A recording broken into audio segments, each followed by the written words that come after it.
কি সুন্দর মাটি দেখেন, এটাকে বলে সম্পূর্ণ বেলে দোআঁশ মাটি। আমরা দোআঁশ মাটি যেটাকে বলি সেটা সম্পূর্ণ দোআঁশ মাটি। এই মাটিটা ছাদে গাছ লাগানোর জন্য একেবারে পারফেক্ট। আপনারা যদি ছাদে গাছ লাগান, যদি 100% আসল মাটি খোঁজেন, তাহলে বলবো এই দোআঁশ মাটিটা হচ্ছে ছাদে গাছ লাগানোর জন্য একেবারে পারফেক্ট একটা মাটি। এই মাটিটা আপনারা কোথায় পাবেন যদি জিজ্ঞাসা করেন, তাহলে বলবো যে আপনাদের বাড়ির পাশে যদি কৃষি জমি থাকে, কৃষি জমির যে উপরের অংশ মাটিগুলো চাষ দেওয়ার পরে ওইখান থেকে আপনারা মাটি নিতে পারেন এবং সেই মাটিটা সম্পূর্ণরূপে ছাদ বাগান করার জন্য একেবারেই উপযুক্ত একটা মাটি।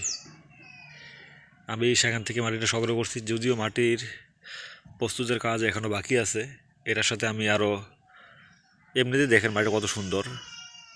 এটার সাথে আমি গোবর মিশ্রণ করব, তাছাড়া কোকোপিট যেটা বলে অথবা গাছের গুঁড়ো, ওইটা মিশ্রণ করব এবং রাসায়নিক সার কিছুটা দিয়ে তারপরে পাশাপাশি খৈল গুঁড়ো করে দিয়ে তারপরে গাছ লাগানোর জন্য বাড়িটাকে একেবারে প্রস্তুত করে নিব।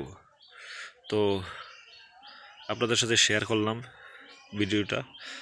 যারা ছাদ বাগান করবেন তারা সুন্দরভাবে মাটি প্রস্তুত করবেন, কারণ মাটি যদি ঠিকঠাকভাবে প্রস্তুত না হয় তাহলে গাছের বৃদ্ধি এবং ফলন খুবই কম হবে। তো যারা আমার চ্যানেলে নতুন, তারা ভিডিওটিতে লাইক দিবেন, শেয়ার করবেন এবং আমার চ্যানেলটি সাবস্ক্রাইব করে রাখার জন্য বিশেষভাবে আপনাদেরকে অনুরোধ করছি। দেখেন মাটি কত সুন্দর, জুরজুরে মাটির কালার কত সুন্দর আসছে। এখানে অনেকগুলো উপাদান মিশ্রণ করা হয়েছে। প্রথমে গোবর দেই, তারপরে ছাগলের বিষটা, তারপরে ধানের চিটা, তারপর দোআঁশ মাটি।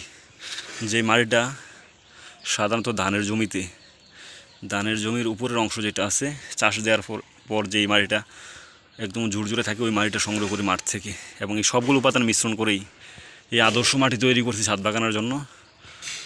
তো যারা ভিডিও দেখছেন লাইক দিবেন, কমেন্ট করবেন এবং আমার চ্যানেলটিতে নতুন হয়ে থাকলে সাবস্ক্রাইব করবেন।